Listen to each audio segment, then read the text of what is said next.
Hey, HTDA, and today we're playing some more Mindustry, and this time around I really want to play the level Ravine, because as far as I can tell this is the only one available to me, but there's a problem. I need to research slag first, and as far as I can tell, I don't have anything to unlock in my technology tree. So, yeah, how are we going to do this?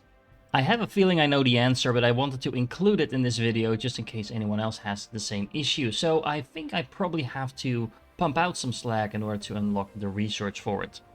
And there we go, I hooked up this pump and I have now the research unlocked. So yeah, this is apparently how you discover that, but I do have to admit it's not the most intuitive thing in the game.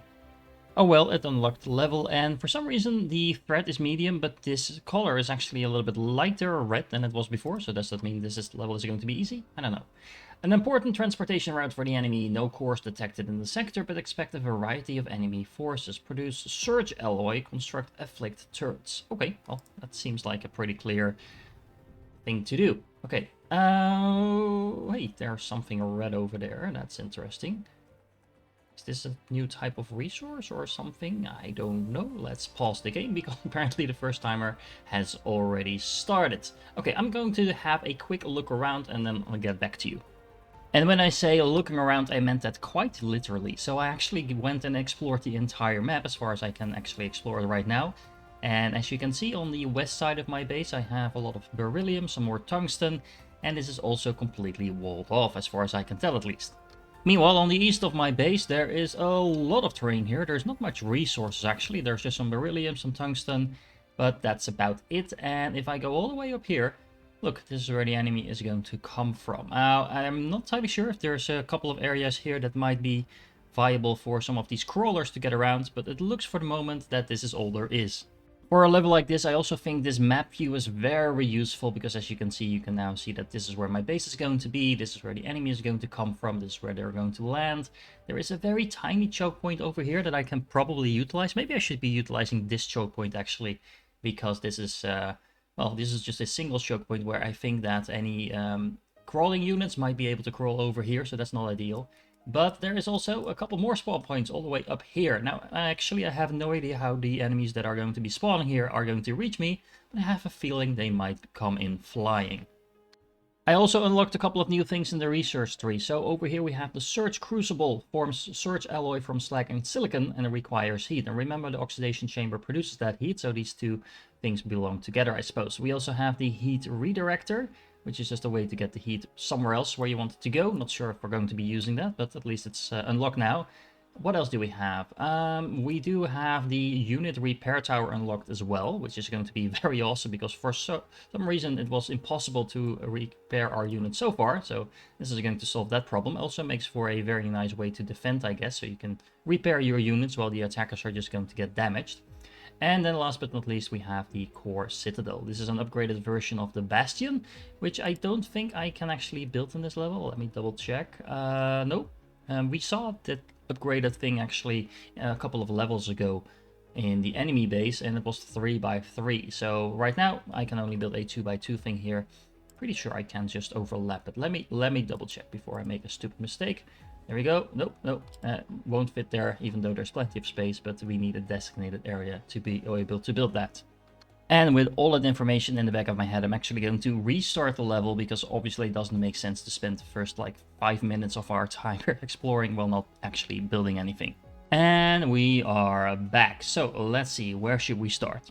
So first things first, let's keep in mind what we need to do to expand our base as quickly as possible. We need a lot of base building materials. Now, I only have a tiny amount of beryllium production over here in the corner, and I have some production over here that is just going to go into those towers, but not actually into my base. So we're going to have to fix that, and then there's some more beryllium over here that I can easily reach to get that into my base as well. There we go, that should take care of that. Something else I actually just enabled is the block status in the options. It was a tip from one of you guys in the comments actually, that easily allows you to see which buildings are working and which are not. It wouldn't be the first time around that I find out like halfway through the level that there's a couple of my buildings not doing anything, so hopefully this should help out with that. Now we have that fixed, let's look at our power. I still have a little bit of a surplus, but not that much, so I think we should go into this direction and get that power facility up and running. But before I can actually do that whole power thing, I need some oxide. So I built a little oxide facility over here, getting the water from some of my turbines, then putting it into an electrolyzer, into the oxidation chamber, 2 of them for a perfect ratio setup. And then this is spitting out oxide now at 2 per second. So that's actually pretty nice. I actually built this over here, by the way, because I am going to need that heat that these things are producing for the slag production later on. And since I don't think I mentioned that this episode yet, the slag is actually this lava stuff on the floor over here. And considering this is the only spot of lava I have around, that is where my slag production is going to have to be located. Speaking of tips that you guys gave me in the comments, something I completely forgot about, that you can actually boost the basic mining drills with hydrogen. And considering we're now producing quite a bit of hydrogen as a side product of pretty much everything, might as well utilize it. So I built a little bit of a pipeline over here to all of these beryllium miners I have over here, so that these are now being boosted by 250%. So this is going to turn this pitiful amount of beryllium into a lot of beryllium all of a sudden. Et voila! As you can see, I now have some pretty decent power production over here. We're now sitting at a surplus of 1.3k, so that should allow me to expand my factory quite a bit. And the reason I built this over here will become obvious in a second, but before I get to that, I want to start upgrading my tungsten facility a little bit, because I'm going to need that for pretty much everything else from this point forward. And this should do the trick. This is 3 times as much production. Now let's increase our power production a little bit more.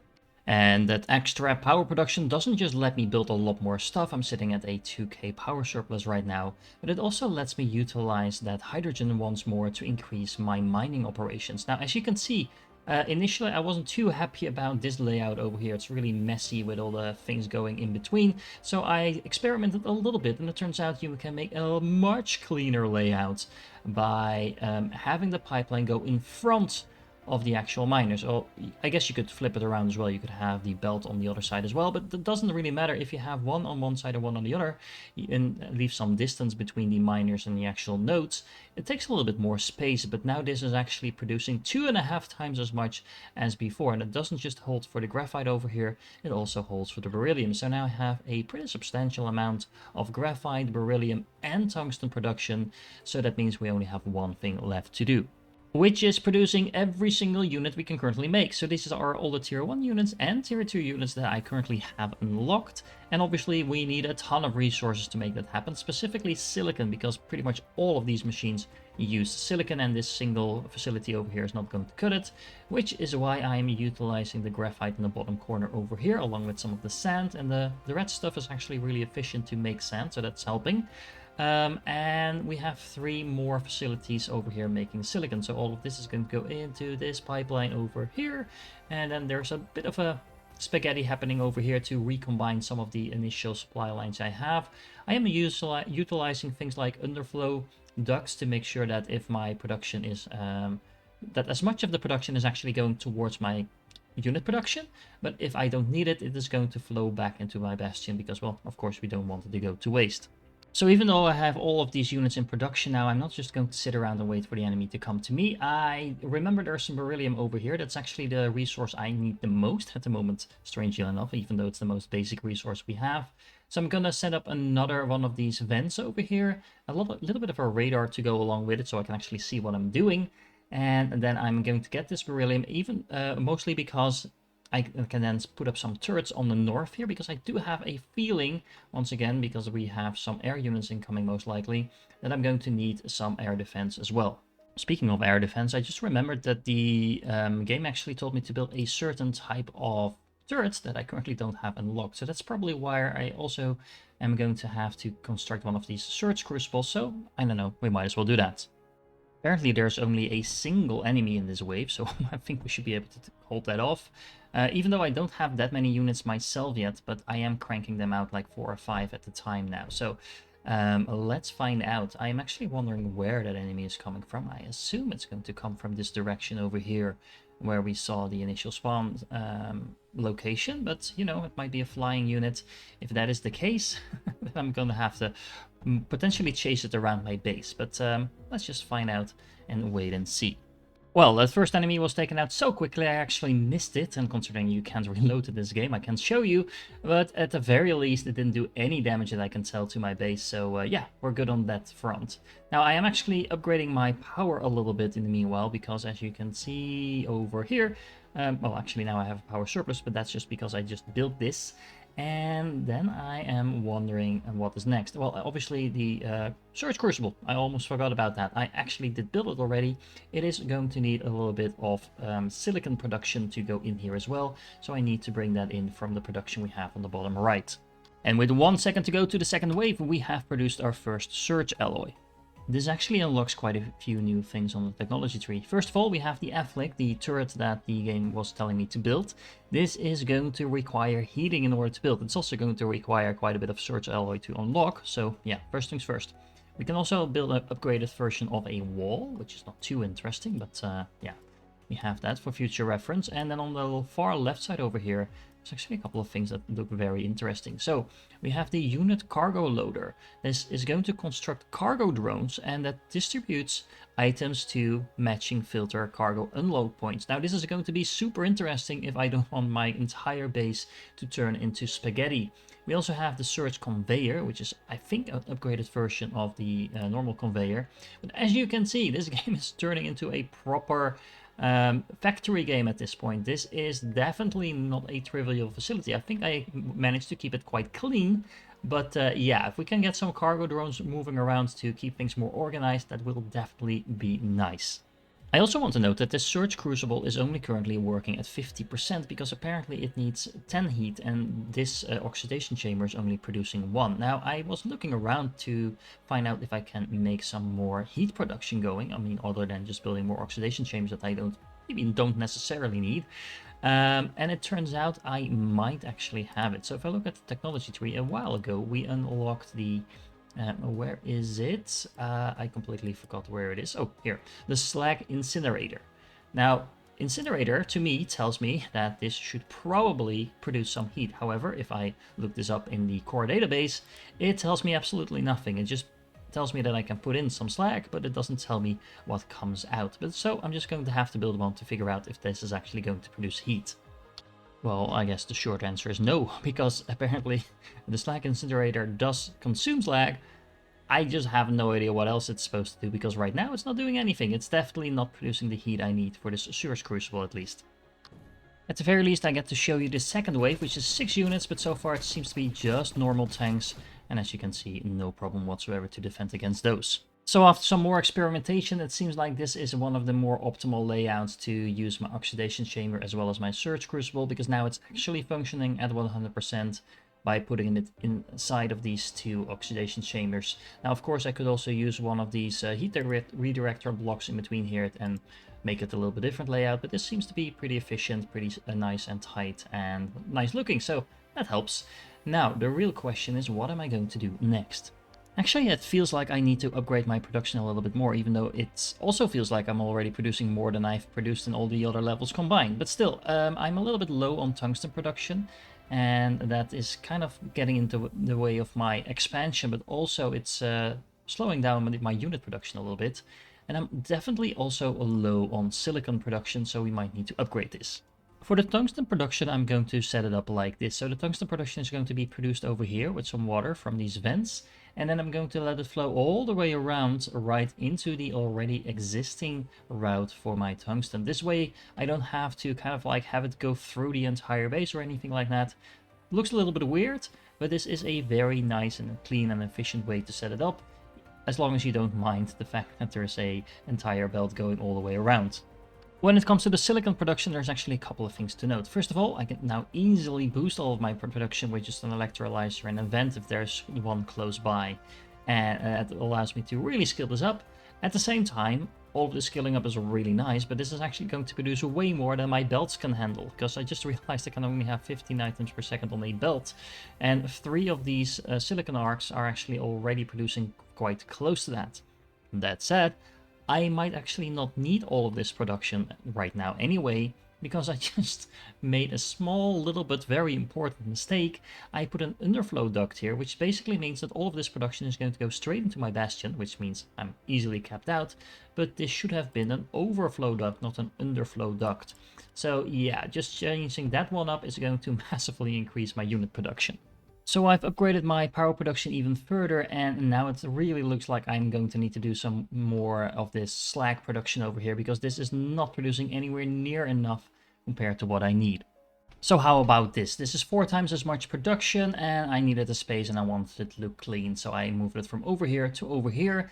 Now all you really need to do this is some water, some slag, which of course I only have in this little tiny puddle over here, and some silicon. Well, and some beryllium, so actually quite a bit, but still, it's all up and running. I have a lot more slag coming in now, so it's time to start unlocking some of that technology.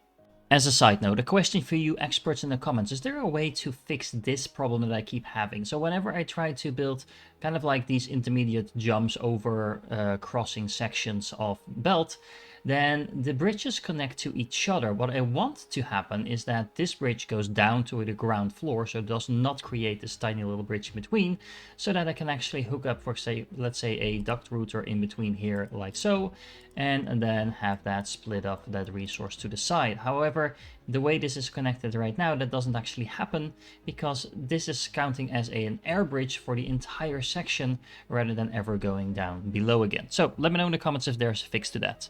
So intermissions aside, let's look at the technology. We have the Afflict over here, which is the main thing we're going to need in this level, apparently. And this is going to fire a massive charged orb of fragmentary flak. It requires heating as well. Well, this is going to be interesting.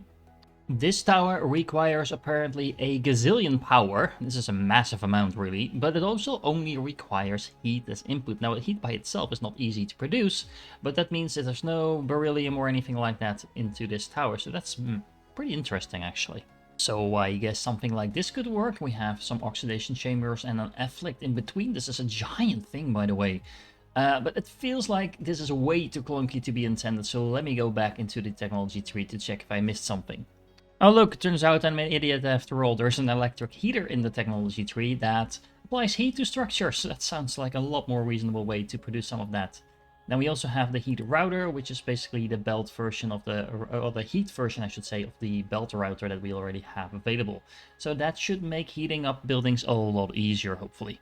There you go, this looks a lot more reasonable. Now I do have to say that this setup takes 700 power. I mean, this is a very powerful turret, but there's a lot of power to put into a single turret for defense. If you compare that with the oxidation chambers, for example, the oxidation chamber itself only takes 30 power and produces almost twice as much heat as one of these single electric heaters that take 100 power. So yeah, if you want power, or I should say if you want heat, then the oxidation chambers are actually a very efficient way of producing that, even though you are going to need to put in some beryllium. So that's actually quite interesting that you could go one way or another and work it out either way. What's also worth noting is that apparently when I'm on that screen, the game isn't paused. I didn't realize that.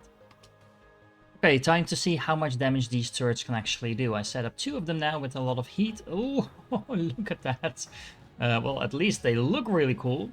Oh, they're actually ripping through these tier 2 units. That's amazing. I have 2 of them. I could probably do with a single one of them, but yeah, these things are just getting ripped apart. Let me finish constructing this little section over here, and then I think we can start speeding up the waves, because I don't think I have a lot more things to build in this level. Famous last words. Hold on, I just remembered there was actually one more thing I did want to build in this level, and that was the unit repair tower. Now, this thing actually doesn't cost all that much resources or power, but it does cost ozone in order to actually function. So, let's see. So I have plenty of ozone production around, or that I'm not using for all of that hydrogen I need.